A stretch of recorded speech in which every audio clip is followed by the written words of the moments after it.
Hi, everybody. Thank you for joining us for this last half hour. We're going to have a series of two peer presentations from librarians in California. First off, we're going to have Derek Wolfgram from Redwood City. And then after that, we're going to have Sally Thomas and Sheila Burks.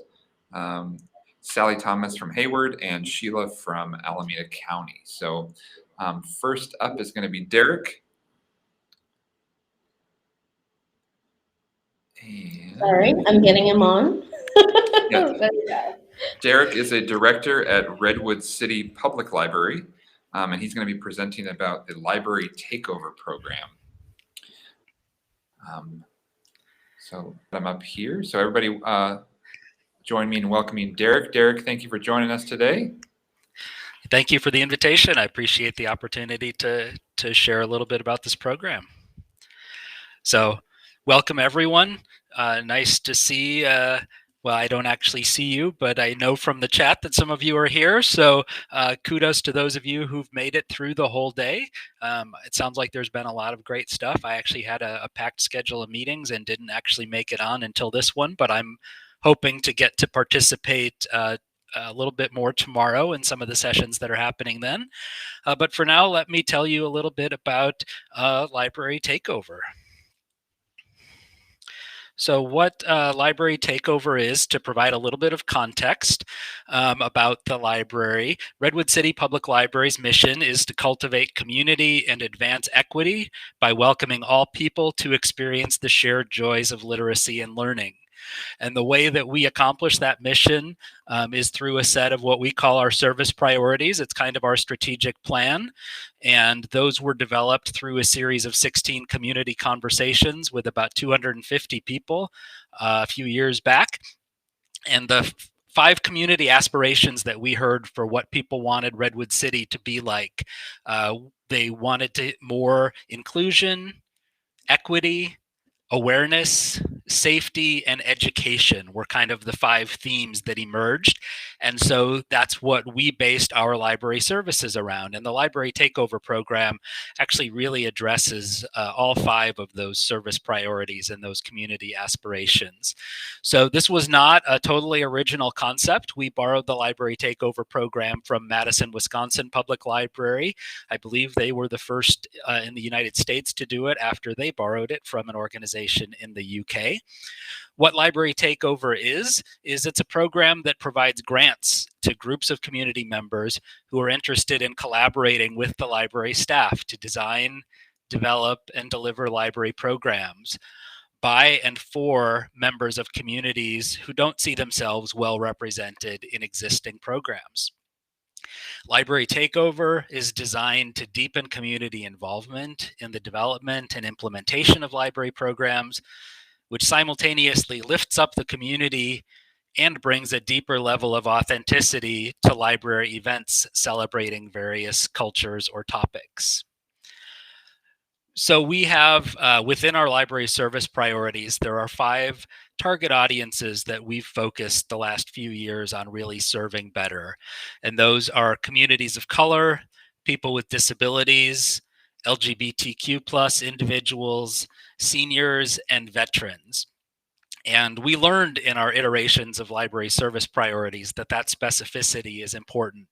Our first iteration really focused just on marginalized or vulnerable people, and it was left in a general sense. And it was really harder for staff to wrap their heads around that. But when we got specific and called out the populations we wanted to work with, people were much better able to jump on that. And that became important when we were doing outreach for the Library Takeover Program. So we reached out to about 75 people or organizations in our community. Some were existing partners like education groups or some nonprofits that we had already been working with. Others were organizations that we didn't have relationships with, a number of our local faith communities, and some of the county commissions that existed. And so some of the people, it was just like letting people know, we have this new program. We hope you'd like to be a part of it. We know we already work together with you, but this is a new twist on it. And some of it, our librarians were just cold calling to say, hey, would you be part of something new that we're trying? So we got about 40 or 50 people, between 40 and 50 people showed up at the 4 orientations that we held, which was an essential part of setting up Library Takeover. And I'll tell you a little bit about those orientations right now. So we had a few goals for the orientation. We wanted to help people both become more acquainted with the library and with each other. We wanted the opportunity to listen to what ideas people had for library programs. We wanted to give people the opportunity to get some feedback, to have their programs be shaped so that they could be successful in making proposals, because not everybody is super skilled in grant applications and that whole world. And so we wanted to level the playing field for everybody who might be interested in working with us. And then we wanted to introduce everybody to the librarians that they would have the opportunity to partner with if they were selected to do one of our library takeover programs. So I want to give a special shout out to Susan Clark from the organization Common Knowledge, who was both a thought partner and a facilitation partner to help develop these orientation sessions that we did, as well as so many other parts of the program. So in order to select the programs, we actually received 22 grant proposals from the community, and we selected 9 of them, which resulted in a total of 13 events. One of the things that was very important was we provided a stipend. So for the community planning teams that were working on each of these programs with us, up to 4 individuals could each receive a $100 stipend. It's not a lot of money, but we just wanted to recognize that community skin in the game and give them some financial compensation for their time and effort in helping put the library takeover programs together. We had a diverse group of staff and library supporters who reviewed all the applications. Almost half of the points available really tied into whether the programs that were being proposed uplifted our aspiration of inclusion that's in our service priorities. And then there were also points available for the overall concept, the target audience and promotion plan, how funds would be used, and what the commitment level of the team was. Another thing was very important. I wrote individual responses to all 22 applicants, regardless of whether they were selected to be accepted for a grant or whether they were not accepted, but we had potential other ways that we might be able to work with them outside the library takeover parameters. In fact, one person whose proposal wasn't selected is now serving on the Redwood City Library Board, which was actually kind of to accomplish, not only putting on some great library programs, but giving people who weren't the usual suspects and people from communities who aren't always well represented in civic affairs the opportunity to get plugged into the civic infrastructure and learn how to make a difference within the formal structure of city government. So you can see a few of the different events that we had for different communities, ranging from the Transgender Day of Remembrance to the Pacific Islander Heritage Celebration to the Autism Goes to Work Employment Fair for people on the spectrum. And each of these programs was co-designed by a group of people from the community who had proposed the original idea, and a library staff person to help them with all of the logistics of putting together what looks like a successful program. And as we got started with the programs, we had a couple of very successful ones to start things off. As you can see from the images on the slide here, one of our signature programs that came out of Library Takeover was the Transgender Day of Remembrance. This is an annual event that happens in San Mateo County, but Redwood City Public Library took on the hosting duties and the organizational coordination with a number of other partners from the San Mateo County Pride Center, the LGBTQ Commission, and many other local organizations. And this grew into a candlelight rally at Courthouse Square in town, followed by a procession through town to this sort of solemn remembrance that we held on the plaza in front of the library. And then we adjourned to the community room for reading of names of those who had been transgender folks who were victims of violence and murder in the previous year, as well as some local transgender folks sharing their stories and their perspectives. We had counselors on hand, we had food, we had about 125 people turn out for the event. It was a really tremendous success. The other photo you see is a family paint night that we held at our Fair Oaks branch library, which is in a predominantly low-income Latinx neighborhood. And you can just see the color and the joy and the number of folks that are packed into that room. We had really good turnout. So our first 4 library takeover events, we had 319 people in attendance. And then this little thing called COVID happened. And so we've actually put a lot of our library takeover programs on hold. We're trying to get back to them in 2022. Many of the programs were tied to calendar dates like Autism Awareness Month in April or the Chinese Moon Festival in September. And so we talked over 2021 with all of our community partners about virtual options, and each of them decided that they wanted to wait until people could gather in person again, because there was so much of a community building aspect to this. Many of the programs revolved around food, and so they really wanted to do things in person. And so we're just waiting until it's safe to do that again.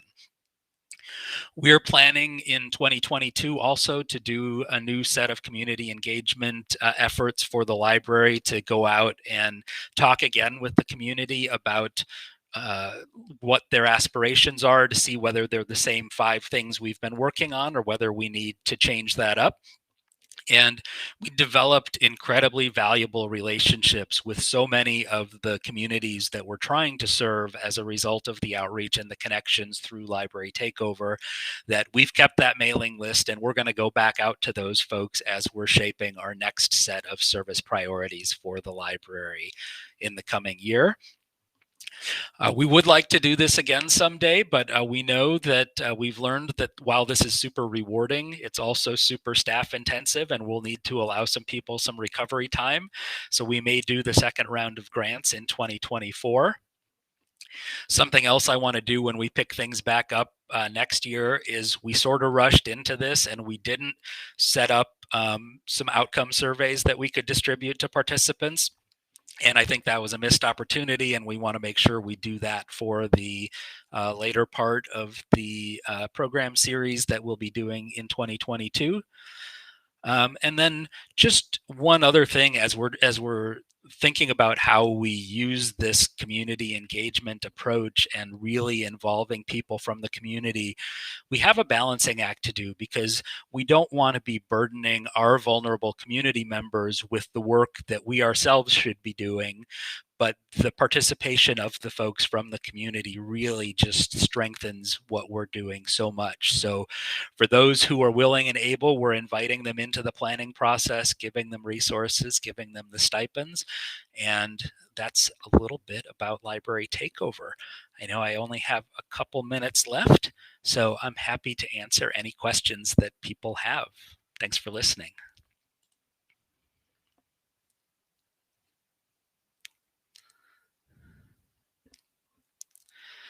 So I see one of the questions is about how much each organization received in the grants and the stipends. We actually provided most of the grants. It depended on the application, but most of the grants were for $1,000 each.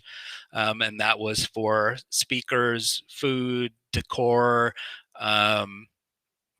anything that was involved in the actual event itself. And then we had $400 per program in the stipends available. We were lucky enough to have a grant that helped support this. We actually had 2 grants, one from a local organization called the Saga Foundation, which supported the stipends and the consulting work with Susan Clark.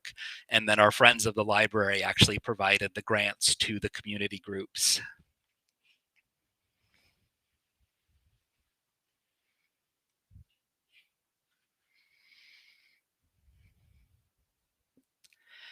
I've got a question coming in the private chat about not wanting to burden community folks with work that we should be doing. I think that is we're trying to make this a true collaboration, that we are inviting the community into our planning process. We're working side by side with them to figure out how to best deliver the programs and how to best achieve the goals that they want for the communities that they are part of or that they're representing. But I think we're just very conscious that we're there's a lot of labor that goes into some of these events, and we want to make sure that we carry a proportionate share of the load. We don't want it to be like, we're taking advantage of our community members and having them do library programs for us. We want to be true partners, and we want to make sure that as much of the burden as we can pick up, we do that.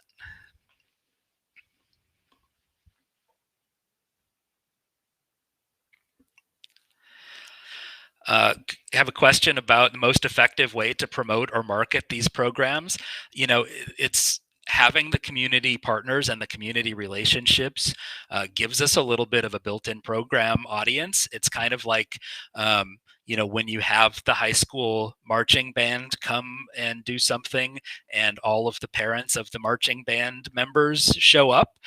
It's kind of been the same with some of the library takeover partnerships, that the organizations that we were working with were very enthusiastic about what they were doing. They were excited about the work. And so they helped get the word out. There was a lot of great word of mouth just through the networks of the people who were our partners in planning the events.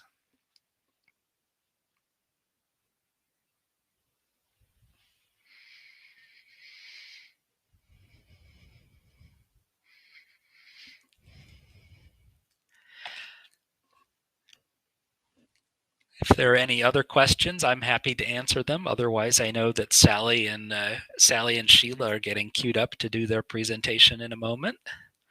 Oh, thank you, Fiona. I see you shared the link for our library takeover website back there. I missed that. That would have been a good thing for me to share. So thank you, Fiona, for sharing that. And I see Sally coming on the screen. So thank you, everybody. And I hope you have a great rest of your Future of Libraries conference.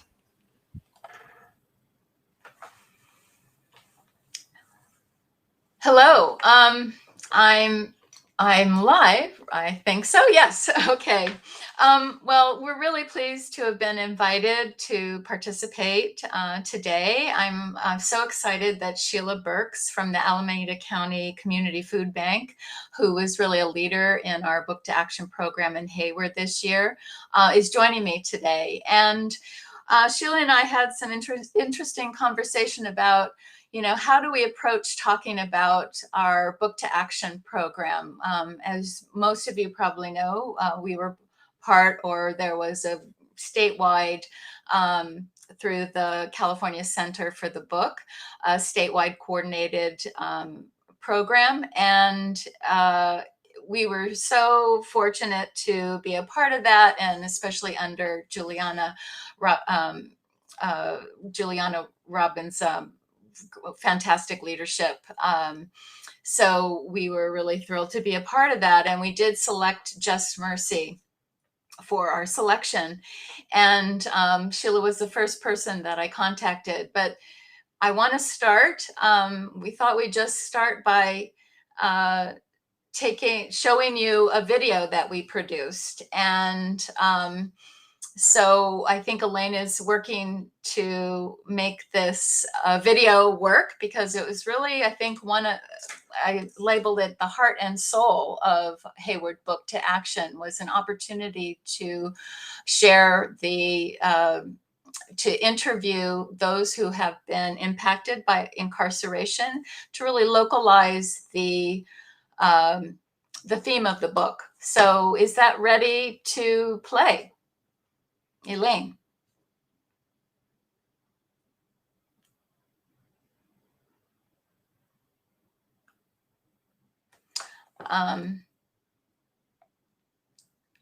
Elaine? Okay, thank you very much.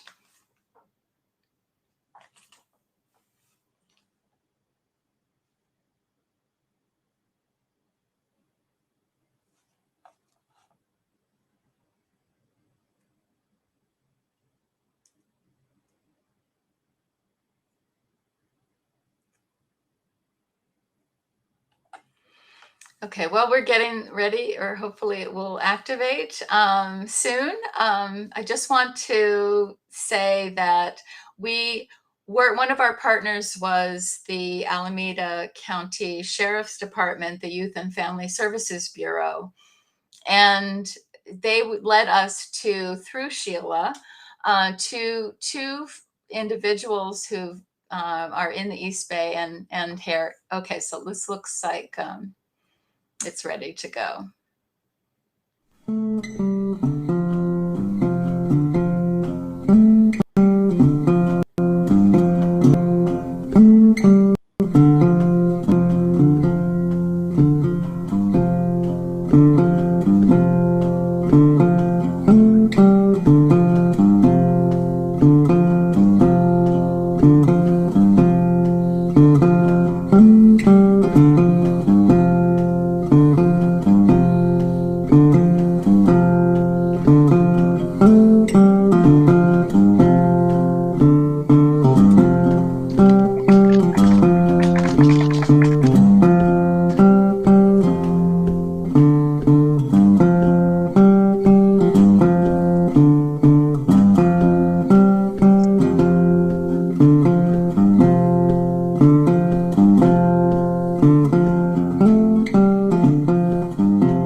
Operation in my hometown met me at the door, got me involved or enrolled in Operation Dignity, which was a homeless veterans program. And I'm a veteran from foreign wars, which I later found out because of my time at the DMZ in Korea, but I was just understanding that I was a veteran at that time. I got released out of jail, and then I went into Operation Dignity, which is a homeless veterans program.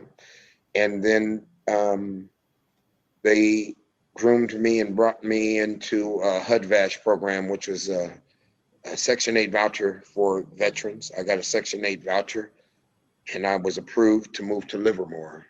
And I moved into a one-bedroom apartment in a senior citizen complex called Heritage Park in Livermore. And while I was in Livermore, I met some other veterans, and they explained to me that I was not alone, because I had such an attitude at the military for the bad experience that I had and all of the PTSD issues that I was going through. They brought me into the Veteran from Foreign Wars hall, and they groomed me and they loved me, and they have helped me change my life because of camaraderie and because of the fact that I finally realized that I'm not alone in this. And although I was never suicidal, I was living a suicidal life with bad choices out there in the world. I was homeless right here in Hayward prior to incarceration. And homeless in Oakland, bad because of my choices, not because I didn't have family supporting me. I was just busy running from the realities of life, and the drugs and the alcohol were my self-medication. Well, I tapped out and I got involved in mental health therapy through the VA. I'm seeing a psychiatrist, and they put me on medication for my PTSD. And so, you know, like I said before, God is the orchestrator of turning lives around, and he'll use whoever he wants to use as long as you're ready. In other words, when the student is ready, the teacher will arrive. So I moved into Livermore, and I started fellowshipping with the veterans there, and they reminded me that there's life after military experiences. And that's what helped change my life too, because, you know, at the end of today, I know we're facing a nationwide pandemic with this COVID, but there's a another pandemic that's going on, and it has been going on every day. Over 20 veterans kill themselves. It's a statistic. It's a pandemic with veteran suicides. So because God has restored my life, it's my purpose to reach out and let other veterans understand that what you're going through, I've been there. And it's not just with veterans. It's with the people that are homeless out here, the people that are coming out of jail. I just want to be used by God to be a vessel of life after mess.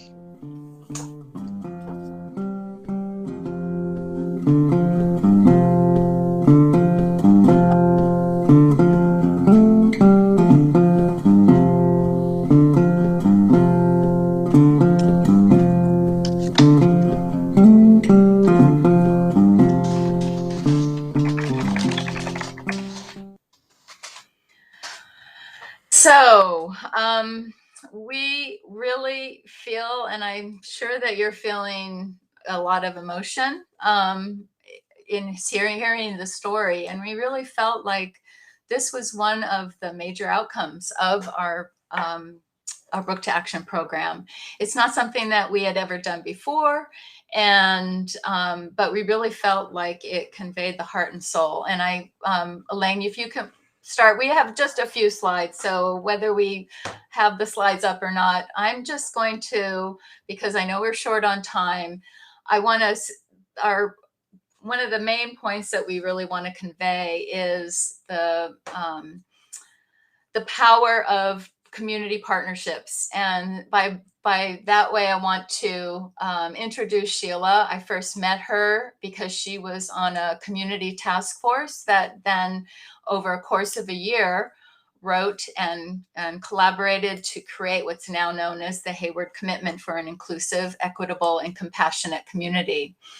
And so I really want to applaud Sheila for jumping in to this opportunity and turn it over to her to share her thoughts of being a community partner in this effort, because Sheila really played a very important leadership role, and it was just really awesome to work with her among the other community partners that she led us to. And that eventually led us to Ronnie and others who shared their stories that were just so powerful. So Sheila. Thank you, Sally. It's good to be in community with all of you. My name is Sheila Burks. I'm the manager of equity and inclusion at Alameda County Community Food Bank. And when I got the email from Sally saying that they'd selected Just Mercy as their Book to Action community read, I was overjoyed. And I began immediately thinking about partnership. I thought about what libraries stand for. I thought about at their inception, libraries are meant to be community spaces. They represent freedom of thought, freedom of mind, freedom to learn. And I thought about all the different partners that we work with who serve community members that maybe would otherwise be forgotten. And so one of the guiding principles in our group meetings always was, how do we build more connection with community partners? To Derek's point about how you build that level of rapport and trust and collaboration. And we really wanted this to feel not like people are invited into the library, but the library is a part of the broader community, right? And so we thought about partners in different spaces, the constituents that everybody works with. How do we make that engagement tangible and real? And for every major event, how do we make it accessible? We know that more than 50% of the people who live in our community don't speak English as their first language at home. So making certain that things were translated into other languages, making certain that we honored the stories of folks like Ronnie, who came willing to share, just open up their heart to us, right? And to Derek's point earlier, not wanting people to carry that emotional labor of having to educate us, but of us learning together and supporting each other in this journey. And so access, understanding that everybody's a stakeholder, inviting new voices to the platform in a space where maybe they had not been before. And one of the things we wanted to continue was, having made these connections, how do we stay connected? How do we keep this going? How do we continually practice bringing in more community voices and centering the community in the things that we do? So it's not just me inviting you inside. No, we're coming outside too. We're going to be sitting at partner tables.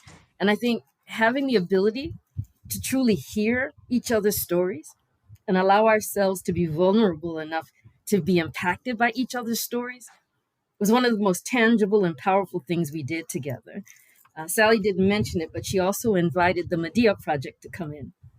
And one of the women who'd been formerly incarcerated on our community talk, she shared a quote that just to this day rocks me. She said, "At one point in my life, I had to ask myself how I learned about compassion. And then I had to ask myself why I never learned to be compassionate with myself." And I think it's those moments, right? We're not just teaching other people, we're providing that space. And sometimes we're a host, and sometimes we're a participant. But in that space where we share our stories, we learn from each other, we're impacted from each other, and we begin to understand that our destinies truly are interwoven. And I think Ronnie's story is just one powerful legacy of the partnership we've created and that we plan to continue. Thank you, Sheila. I think we're already coming at our limit in terms of our presentation. So I just want to say I've been part of Book to Action. In fact, we in Hayward launched Book to Action in California, and it's since taken on just a life of its own, especially under the very able leadership of people like Juliana. But the thing about Book to Action is every single time, yes, go ahead and change the slides, Elaine. These are some of the more, we had a whole lot of community partners. These were the folks and the organizations that came week to week to plan. And we organized a very ambitious set of programs. In fact, perhaps even too ambitious, but each of those organizations represents an individual that I now, and I think amongst each other, feel connected to, and opens up new possibilities for collaborating in the future. That always happens with Book to Action. I learn always as an individual, and as our library, we learn so much from the leaders in our community. And so every single opportunity that we have to do Book to Action, we engage and learn and grow and connect. And for example, Ronnie, he shared his story in several of the different programs and events that we did, including with middle school and high school students who are part of a Raising Leaders workshops and internships program through our Hayward Adult School. And he and other partners from the NAACP, local NAACP, shared with students who are considered at risk, who've been impacted by a variety of different systems, shared their personal stories. And it was just so profound. And we've worked and invited Ronnie back. We just did an event at the library just about a week ago, connected to promoting compassion for the unhoused in Hayward. And we invited Ronnie back again because there is so much intersectionality, and we feel like friends now. And he really feels good about being able to share his personal story and potentially have an impact on community members' lives. So we really don't have, you can advance the slides, Elaine, just to quickly run through. We had a really robust program, organizations contributing towards our cash match to allow us to bring and collaborate with other organizations. Some of the numbers are really impressive. Some of our programs didn't have a lot of people. And for a variety of reasons, we can blame it on COVID, but we learned from this experience, and Sheila's been a voice to encourage me not to beat myself up or ourselves up for some of the things, because in focus on everything that we really did well. You can advance the slide, Elaine. One thing was that we distributed through a partnership with the Hayward Promise Neighborhood and our own Education Services Department. We used funding through Hayward Promise Neighborhood to purchase books, 2 books for each student in 3 different schools. A total of 1,450 students, K through 6, received age-appropriate books to add to their at-home libraries. Was really awesome. Next slide. There were challenges, Zoom fatigue. We had limited hours at the time, so we had a lot of people registered for the program, but despite repeated encouragements to pick up their books, didn't make it. So, you know, the things that we would have done differently if we had realized that more in advance. Next slide. So this is the moment to, if anybody's still with us, to ask any questions if you have any. Thank you so much.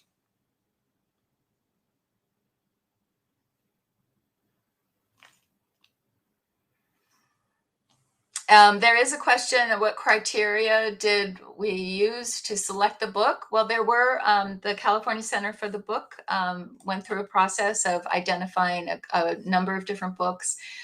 We really felt like, based on the Hayward commitment for an inclusive, equitable, and compassionate community, that that Just Mercy really felt like a good opportunity for us to connect with organizations. So we did make that decision on the library end, and then reached out to our partners. And so that's how we decided that. The next application cycle will be coming up. Yeah, I'm not sure if that's accurate or not, but Elaine commented, sometimes just one person getting something out of it is great. And I think that we really feel that. I really feel that. I feel like Ronnie made us all better, and all the people that we were able to learn from. I think my challenge to librarians is, look around your network, look among your peers, and think about the role that you want to claim in a community, right? It's a place of learning, yes, it's a place of gathering post-COVID, but what is the real connection that you want to build in community? What spirit? How should people feel when they come through your doors and when they leave? And what are you going to do to go out into the community and build those bridges with those other organizations that are doing phenomenal work? And maybe you can be that bridge to other resources and other partnerships that they hadn't even thought about. So I'm just delighted to be in partnership and continued partnership with Sally. I think her leadership, her willingness to say, let's try this. I don't know, we've not done it before, but let's give it a whirl. I think that was really powerful. You're going to have to take some risks, and you're going to have to be willing to not always have all the answers. But the great news is that as a community, we can find those answers together. Well, I think that's a really good note to end on. There is one last slide that has our email addresses and also a link to our Book to Action site. If we may not have every single link to every video or event that we did at this point, but it's a work in progress, because we're still following up on working with local schools to continue the program because of some of the challenges that we encountered with COVID. So thank you very much. And thank you, Sheila, for joining me today.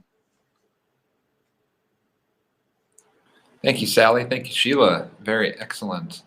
I got a question. Andy Sullivan in the chat is asking if we can put a link to that video in the chat. Looks like Fiona did. We'll also have these ones up on the live session hopefully within the hour. So again, thank everybody for coming. Thank you again to Derek for that great presentation on the library takeover. And thank you once again to Sally and Sheila.